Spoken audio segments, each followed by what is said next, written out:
আমি ইকবাল হাসান মাহমুদ বিদ্যুৎ জ্বালানি ও খনিজ সম্পদ মন্ত্রী প্রস্তাব করেছি যে বাংলাদেশ গ্যাস আইন 2010-এর অধিগত সংশোধনকল্পে আনিত বিলটি বাংলাদেশ গ্যাস সংশোধন বিল 2026 অবিলম্বে বিবেচনার জন্য গ্রহণ করা হোক। সংসদের সামনে প্রশ্ন হচ্ছে, বাংলাদেশ গ্যাস সংশোধন বিল 2026 অবিলম্বে বিবেচনার জন্য গ্রহণ করা হোক। যারা এই প্রস্তাবের পক্ষে আছেন তারা হ্যাঁ বলুন, যারা এই প্রস্তাবের বিপক্ষে আছেন তারা না বলুন।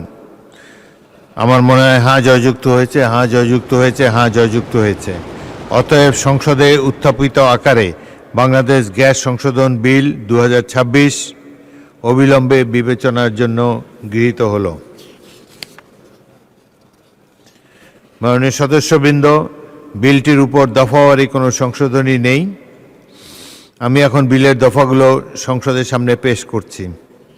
সংসদের সামনে প্রশ্ন হচ্ছে, বিলের দফা 2, 3, 4, 5 ও 6 এই বিলের অংশ হিসাবে গ্রহণ করা হোক।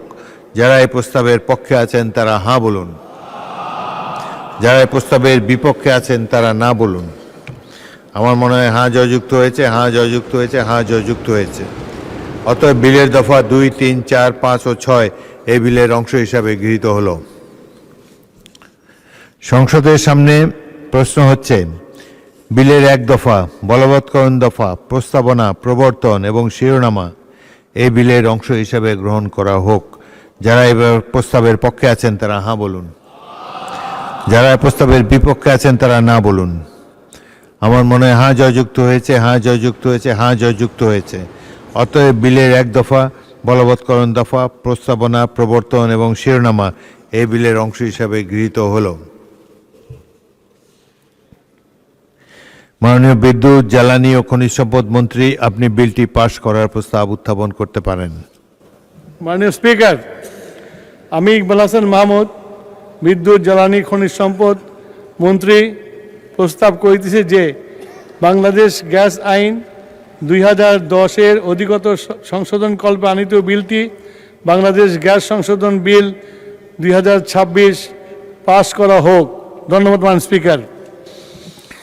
সংসদের সামনে প্রশ্ন হচ্ছে, সংসদে উত্থাপিত আকারে বাংলাদেশ গ্যাস সংশোধন বিল 2026 পাশ করা হোক। যারা এই প্রস্তাবের পক্ষে আছেন তারা হ্যাঁ বলুন, যারা এই প্রস্তাবের বিপক্ষে আছেন তারা না বলুন। আমার মনে হয় হ্যাঁ জয়যুক্ত হয়েছে, হ্যাঁ জয়যুক্ত হয়েছে, হ্যাঁ জয়যুক্ত হয়েছে। অতএব সংসদে উত্থাপিত আকারে বাংলাদেশ গ্যাস সংশোধন বিল 2026 সর্বসম্মতিক্রমে পাশ হলো।